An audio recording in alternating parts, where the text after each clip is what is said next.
आज से कुछ साल पहले एक मूवी आई थी जिसमें अनिल कपूर ने गुंडे की हत्या कर दी और उन्हें जेल हो जाती है। उन्हें जेल से बचाने के लिए उन्हें चुनाव लड़वाया जाता है। आज कुछ ऐसा ही दिल्ली में होने वाला है। असदुद्दीन ओवैसी साहब की पार्टी ने ताहिर हुसैन को टिकट देने की बात कही। मूवी और इस घटना में बस अंतर इतना है कि मूवी में एक आम आदमी ने एक आताताई को मारा था और यहाँ एक आताताई ने आम आदमियों को मारा है। ये वही ताहिर हुसैन है जिन्होंने दिल्ली में हुए दंगों में एक आईबी ऑफिसर की बेरहमी से हत्या कर दी थी। मैं ये कहने में बिल्कुल नहीं हिचकिचाऊंगा कि ओवैसी साहब एक इस्लामिक कट्टर राजनेता हैं, पर मैं ये भी जानता हूं कि वो एक बेहतरीन कानून के ज्ञाता हैं। लेकिन उनके इस निर्णय से मैं साफ कह सकता हूं कि उनके कानून के ज्ञान के आगे आज कट्टरता का चश्मा लगा हुआ है।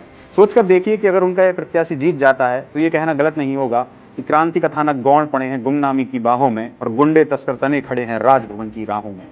हम अक्सर लोकतंत्र का डंका पीटते हैं, बड़े अभिमान से कहते हैं कि भारत दुनिया का सबसे बड़ा लोकतंत्र है, पर उसी लोकतंत्र की एक काली तस्वीर बनेगी।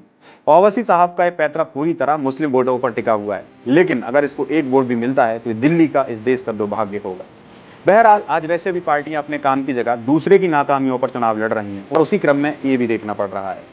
मैं निजी तौर पर कह सकता हूं कि जिन आंखों में किसी धर्म के प्रति ज्वाला जल रही हो और हाथ खून से सने हो, वो कभी भी जनता का रिप्रेजेंटेटिव बनने लायक नहीं होता, चाहे हिंदू हो या मुसलमान। बहरहाल ताहिर हुसैन की बात नई नहीं होगी, क्योंकि देश की राजनीति में पहले से ही 170 राजनेता ऐसे हैं जिन पर रेप, मर्डर और किडनैपिंग जैसे केस दर्ज हैं। एक और प्रत्याशी बढ़ेगा या नहीं बढ़ेगा, अब ये दिल्ली की उस विधानसभा क्षेत्र के लोग तय करेंगे। जय हिंद।